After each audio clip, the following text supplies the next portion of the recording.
Hello,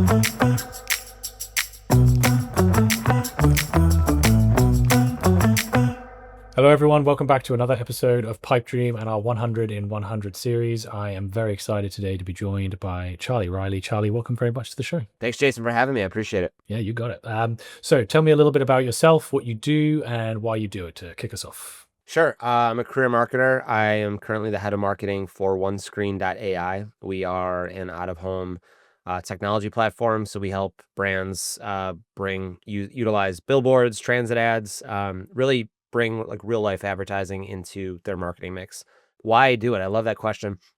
I've been a career marketer for 20 some years now. So I love the challenge of like finding telling a story, but it's psychology, marketing's psychology. And it's fun to like figure out the puzzle. And we're always throwing new things now. Like marketing seems like the dumping ground for every new thing that a business has to handle. So I kind of enjoy learning new things and getting involved with different industries and such. So yeah, I love the question, and I guess that's why I continue this journey of marketing.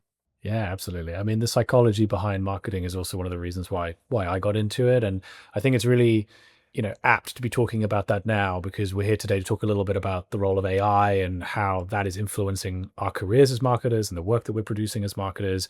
And so, obviously, understanding of human psychology is a really important thing in that context.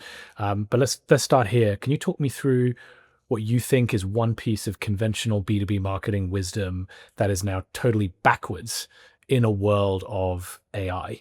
It's funny because when we first started chatting about having this conversation, I think the AI environment has even changed since then. I think what everyone thought before was uh, more is good. So we have all these tools now to automate.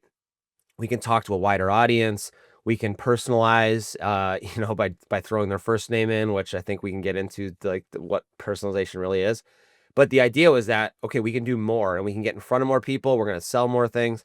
And we've quickly understood that, and I think AI is almost elevated this, that mass personalization and that mass ability to talk to too many people in a very watered down way of doing that. I think it's hurt brands. And I think the thought process was, well, like, and it's not always maybe coming from the marketer. It's coming maybe from leadership. It's like, oh, we see an AI tool, we can just do more. We're going to sell more. But that hasn't been the case. And you see this AI slop and this content just, watered down and just, you could see right through it. I think that marketers still are trying to figure out what's the right balance there. How do you talk to enough customers or prospects, but how do you talk to them in a way that, one, they talk so that you're not, you're speaking their language, but that they actually feel like you're not just a number. And it's a challenge. I think it's really a challenge. So I think you saw everyone jump in on the bandwagon. Let's adopt all these tools. Let's go mass market. And now you're starting to see marketers rethink that in a sense of like, well, like people can see through that. And so we maybe have to be a little bit more, how do we do things that can't scale as much because people can understand that that's going to work. So I think it's almost like a bell curve of it went one way and now it's coming right back to it. Yeah. Talk to us a little bit about the team over at kind of OneScreen. What does the marketing setup currently look like? And talk us through a little bit about how within that team you are navigating some of the challenges that you just outlined there in terms of personalization and finding the right balance in terms of how you're communicating with your customers. Yeah. So you're looking at the team. I, not the greatest looking team, but I am the marketing team at OneScreen. So I've been in environments where I have a large team, where I've been very fortunate to lead. In this situation, I've had to kind of I've had to build a function from scratch. And in the current instance, it's me. And so I've had to figure out, I have freelancers that are, exceptional, and they help. We do have some agencies that we work with for different functions, but by and large, it's really having to snorkel across a lot of the functions that are, that fall under the marketing umbrella. And then you deep dive into the ones at different points of, if that's running a field marketing campaign, if that's doing a demand gen campaign, if that's sales support, because I have to work very close with sales. So, every environment's different for marketers. This one is a little unique because, like I said, I don't have a team to fall back on. It's how do we do the right things. And I think as you learn in your marketing career, less is more sometimes, and you can't be great at everything. So I've really had to focus on, what can we be really good at? How do we pick 3, 5 channels or executions that we can just dominate in, or get really, really, we can really understand that we're telling a compelling story there, and then you can iterate on top of that. And so AI has been great to help expedite some of the process pieces, but back to my point before, we still have to tell a human story, and you still have to resonate with the person you're talking to. So it is a challenge to figure out the balance of like the context shifting between different functions there. But yeah, it's been fun to build from scratch, and to kind of be to figure out where to pull pieces in that can help with some of that as a team of one. Yeah, absolutely. I mean, you've hit the nail in the head on the head in the sense of saying, when you are a team of one, there is always going to be a pressure and even an excitement to try and tackle as much as possible. But you have to be realistic about the bandwidth and the resources you have available to you. Even with AI, there's only so much that you can vibe market your way into. Um, and I'm just curious, you mentioned the 3 to 5 kind of channels, the bets that you are really doubling down and making. What are those channels? What are those bets? Where are you seeing success? And where do you see the opportunity? I think, and this isn't going to come to a shock to anyone who's watching or listening, but we sell to marketers, so they spend a lot of time on LinkedIn. Organically, we've seen really good success there, but also from a paid standpoint, where we see that as when you're trying to build a function, there's obviously this like hybrid of brand and demand marketing, and this is actually what we sell a lot of this kind of thinking to prospects, to marketers that we try to sell to. They may have never run an out-of-home campaign, and so we need to help them understand not only how that helps elevate the brand, but it's a catalyst to help deliver demand gen, and we can, you can show that. So, yeah, LinkedIn is definitely a channel for us that we see continue to grow. Obviously, it changes, and you have to figure out how to manage that. But what the other piece of what I think is a channel or an execution for us that we see as a big bet is, the nice part about what we sell is a very visual product. And so we sell brand campaigns and demand gen campaigns that are on billboards. You can, we wrap buses, we wrap transit, metro cars, things like that. So there's some really cool executions that we sell, and it's a very visual product that we can show with that. So we can use that on social. We can use that in video. So we've seen that being really compelling, because someone may not understand the breadth of, oh, I just assumed it was a billboard, but I didn't know I could do this. So the visual content's really valuable for us. One of those other pillars for us is live events. Again, maybe not, these aren't earth-shattering things. I think, one of the things as a marketer is, again, less is more, but also you don't have to recreate the wheel every time.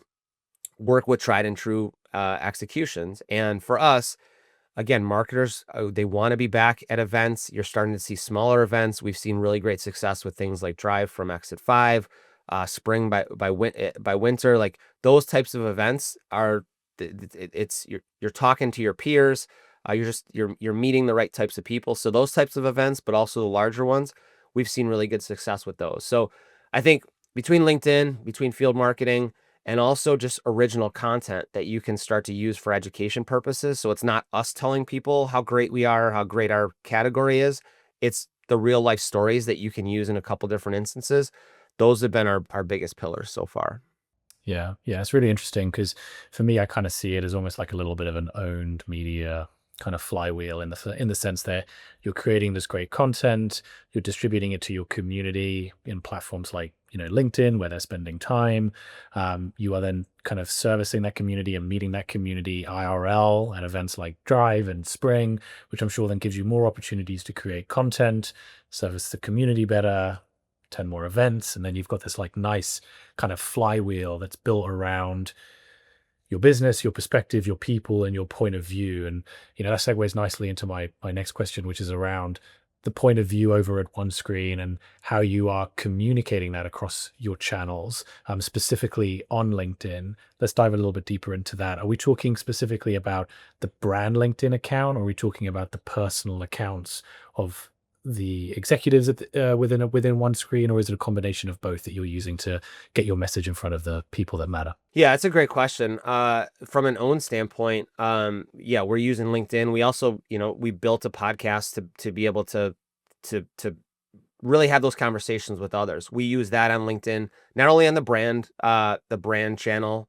but I've never been as much of a believer that people follow. I mean, there are brands that, can be unique and people follow those, but people don't work with brands, they work with people. And so we're very fortunate to have, so we share a lot of our content on our brand channel that's grown, but we see a much bigger opportunity with our executives or with our team, sharing as much as we can. And so we're very fortunate. One of our co-founders, Greg Wise, he's been in the space for a while. He's diligent about sharing, I think, almost every day.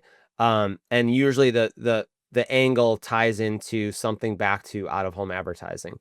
And the best part is, one, it's repeatable content, which is helpful, but I think he doesn't post in a way where it's just salesy all the time. There's education to it. And we found very quickly that there's a lot of education we need to do for our not only just our category, but what we do here at OneScreen, because a lot of marketers that would potentially work with us don't know the full breadth of what goes into what would be under the out of home advertising umbrella. So we're trying to do more with our team. I've been a marketer for a long time, so I've got a lot of contacts that are, people that we may potentially would like to work with. So I try to share as much as I can. We have Greg, we have a few others that are sharing their content. So it's a mix, and I think it's, I've done advocacy campaigns in the past. You have to crawl, walk, run a little bit when you're thinking about how do you get others to share on LinkedIn. Most people, if they're not a marketer, or this isn't their main function, when they're looking at a blank slate and thinking, I have to write a post, like where am I even starting with this? You have to be able to kind of help, bring the horse to water, guide them a little bit. And so it is a balance of trying to figure out, like, where are people's comfort levels? How do you help provide resources for them to feel comfortable to do that? But you also have to help them understand, like, why is this beneficial to you? You're helping building your own personal brand. You're helping the company. If you're in sales, there's a good chance you're going to put some money in your pocket. So you have to help them understand why, like their why, not just the company's why. I think when in the past, when I've run these types of campaigns, when you can help both parties understand the why, that helps people kind of execute that a little bit more often. Absolutely. I mean, it's a challenge that we hear about all the time here at B2B Better, where, we'll be talking to marketers who maybe aren't as in a fortunate position as you are, where you've got people within the business who are like already bought into the idea of being active on social media and building out their profiles as thought leaders. And it's a question of, how do I actually convince these people to take time out of their already busy days, the things that they are trying to focus on, and say, okay, I'm going to spend half an hour just like posting on LinkedIn, communicating, engaging with people on LinkedIn, creating some content, in the form of a podcast or what have you. So for those kind of listeners, what is your advice to them? What's something that they can take away in terms of getting that internal alignment that this is important? Where should they start? I think every marketer has faced that. Like, why are you wasting time on LinkedIn? For other executives, they might see that as like, well, this isn't your job. What, like, what are you doing there? And if they don't have the context to that, I think the benefit is there are so many good use cases now to show of companies that when executives have put in the effort, the ROI comes back. And there's plenty of case studies. There's plenty of examples out there. I think what I've found that has helped the most is two things. One, you find an internal champion, somebody that a lot of times it might be on the sales side, it might be a CS person, it might be a product person, but find someone who wants to be your guinea pig, or who sees, maybe can see the understanding, they just don't know how to do it. Use them as your use case internally. So you work with them for a couple weeks, for a couple months, whatever that might be. You build up the examples there, you help kind of foster how they can utilize that. And then you bring that story back to the rest of the company. It might be in all hands. It might be just kind of like building your own internal case study. But hey, we worked with Julie Smith. Look what she did. She actually her sales cycles closed by 15 days because she's actually engaged with more of her prospects at she's not single threaded at this company. She's actually now engaged with the rest of the entire C-suite because she did X, Y, and Z. When you could show it to people in the way that it resonates with them, that's important. And like I said, with sales teams, It's how do you show that you can provide more money in their pocket? That's what motivates them, and that's fine. For the CFO, it's no, we can like I said, shorten sales cycles, or we're less single threaded with our top prospects because we've done these executions. So building an internal use case is one way to do that. And then the other thing that I've seen success with sales teams is help them time block a period of their time on their calendars, because you tell someone to go spend time on LinkedIn. Well, that's just pretty nebulous. But if they put 15 minutes on their calendar at 9:15 every morning, and it's there, and they know that really good sales reps, they time block their entire day. If that's expected execution for them, if that's an expected thing for them to do, and they do it, and you kind of help them understand what to do with that, they're going to see massive results with that. So not just asking someone to do it and hoping, and like it's like you never send someone to a homepage and just hope that they find what you want. You send them to a landing page because it's very specific information there. Same thing with salespeople. It's time block that time on your calendar, or executives. Help guide them to that, and then it's expected behavior, not just oh yeah, we'll get to it when we get to it. Yeah, yeah, yeah, absolutely. I mean, it reminds me of before I set up our agency, and I was working in house at a tech company, trying to get an advocacy program off the ground, trying to convince our sales team to spend more time posting on LinkedIn, because we, exactly as you say, saw it as an opportunity to shorten sales cycles, win more credibility within the wider kind of buying committee within our target organizations. Trying to roll out a program like that from zero across the entire sales function very quickly became a non-starter, because it was just too many people, too much status quo in terms of an understanding of what marketing is and the benefit it can provide to the sales cycle. So instead, identifying two or three people who we found were already posting on LinkedIn, not with any real thought or strategy, but clearly were interested enough that they were putting something out Yes. there, and then working directly with them to say, okay, you've got the intention and the appetite, like let's just help kind of create a little bit of a playbook for you, just to give it a bit more structure. And then 3 months later, okay, you just want a deal that attributed, where they heard about you as being on LinkedIn. Great. Like, let's take that to the executive team and then try and get that top down mandate that this is something that's worth paying attention to, was how we ended up cracking it and ended up generating like millions in pipelines. So finding that champion, I think, is what you're saying, is like Yes. the best place to start, right? 100%. And that's a great example. Like you showed millions of dollars in pipeline. You have to also ask the question of how they heard about that, and like you said, package that and send that to executives. One last thing I'll add to that though is we talked about marketing and psychology. You have to get in the mentality of a salesperson. Like when I've done this before, I gamified the process because salespeople are competitive. There's nothing wrong with that, but you'd be surprised at what dangling out a couple gift cards could do internally for people to be motivated to do something. Like, get in the psychology of a CS person. How are they compensated? Are they compensated on retention? Great. Like, if they share about a really great like their customers, that's going to help that customer feel more indebted to us. They're going to stay longer. You're going to make a bonus because of that. Like, get in the psychology of why it matters to them, and I think that that'll help. Your example's perfect though. Like, you showed an actual ROI with pipeline. That's what everyone wants to see. So look, one like thought experiment we like to do before we round out these interviews is, imagine if your CEO comes to you tomorrow and says, you know what, Charlie, I'm going to give you a blank check for next year.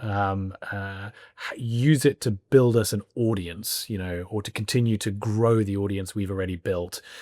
What would you create? Where would you invest? And how would you measure success? Magic blank check being handed to you 1st of January. One of the things we've seen success with is those non-scalable executions that don't come across, and they shouldn't come across as a sales execution right away. But and now this is starting to actually get a little saturated. So it's not one of these unique ideas that we had, but I would invest a lot more in the private executions and dinners, and sort of like the peer learnings that I think everyone appreciates, because you want to talk to peers and not be sold to. There's like an overarching kind of thought process of, okay, I understand at some point we'll probably have to have a conversation, But we've seen really great success when we've executed these on our own or with partners to, you bring 8, 10 people together, you maybe have a nice dinner, you might have one talk track or a topic that you're bringing in a certain speaker. Those are great executions because you create the event. And so people like to be part of something that, feels unique, that it feels exclusive to some degree. You're not making this some sort of like, club that other people can't get into, but it's an education process. And part of that is like the learnings that come out of a private dinner, and those don't cost a massive amount of money. For, a $50,000 check, you could probably execute a lot of those across a wide range of cities. The amount of information you're going to learn from just the conversations that happen there is going to be exponentially helpful for your product development. It's going to be helpful for you to understand how your audience talks. So it's going to change how you might message on your homepage, on your landing page. And more than likely, it's probably going to lead to some sales opportunities because, you're going to have a captive audience. So that would be one area that, it's easy to find opportunities with prospects. They don't have to be in your ecosystem, but that's also a really good execution for those who maybe you've talked to. They're warm, they know about you, but it just wasn't the right time for them to buy yet. That's a good execution there to kind of re-engage that audience. And so that would be one area that, I wouldn't just dump that into a paid ads campaign. I would say, let's actually curate some conversations and let's curate some captive opportunities in the right markets with the right people. You see a very like the shortened sales cycles that come from those types of opportunities. We've seen really great success with. So that's probably the first place I would put some dollars. Charlie, it's been a fantastic interview, all around kind of marketing and sales alignment around thought leadership and how do we, get our stakeholders within the business more involved in showcasing our point of view across our platforms. I'm sure all the marketers listening to this are going to be taking a ton of actionable takeaways from it. But if they want more from you, if you can give more, where should they find you? I'm always open to trying to give more. Not sure if it'll be helpful or not, but they can, as most of us marketers are on, I'm on LinkedIn. You can find me there. Come check us out at OneScreen.ai. You could reach me there as well if you have any questions about that whole industry of out of home. But yeah, happy to share anything else, and I really appreciate you having me on today. You got it, Charlie. Well, we're going to be dropping the link to your LinkedIn profile, to OneScreen AI's website, and of course to your podcast in the show notes of this episode. We encourage everyone to check that out. Until next time, thanks very much for tuning into Pipe Dream.